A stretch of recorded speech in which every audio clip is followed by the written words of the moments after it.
श्रीगुरुभ्यो नमः। श्रीमद् भगवद गीता अध्याय 3 कर्मयोग श्लोक 9।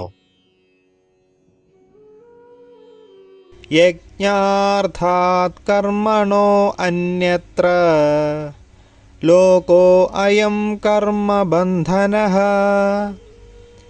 तदर्थं कर्म कौन्तेय मुक्तसंगः समाचर।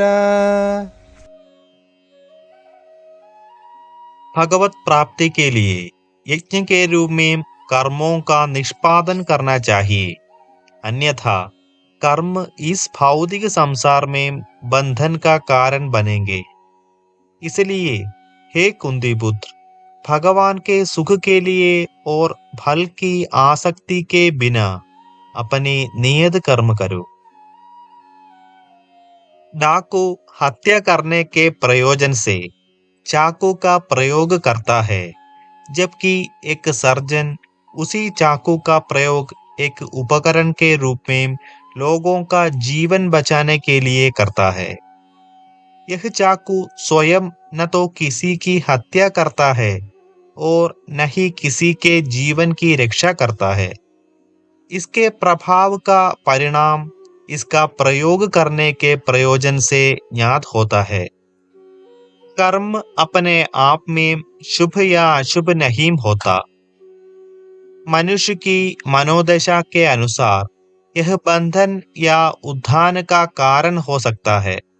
इंद्रिय सुखभोगों और अपने अहम की तुष्टि के लिए किया गया कार्य भौतिक संसार में बंधन का कारण होता है और भगवान के सुख के लिए यज्ञ के रूप में किया गया कर्म माया के बंधनों से मुक्त करता है तथा भगवान की दिव्य कृपा प्राप्त करने की ओर उत्साहित करता है। क्योंकि कर्म करना हमारी प्रकृति है और हम दो प्रकार के कार्यों में किसी एक को करने के लिए बाध्य होते हैं।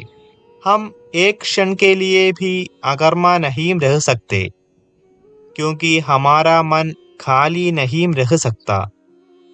अगर कोई भी कार्य हम भगवान को अर्पण किए बिना करते हैं, तब हम अपने मन और इंद्रियों की तुष्टि के लिए कार्य करने के लिए विवश होंगे।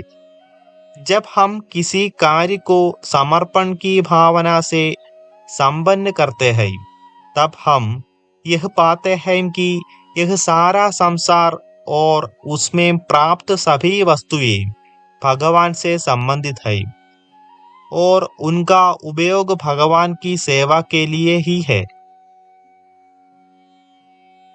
आगे हम विस्तार से चर्चा करेंगे।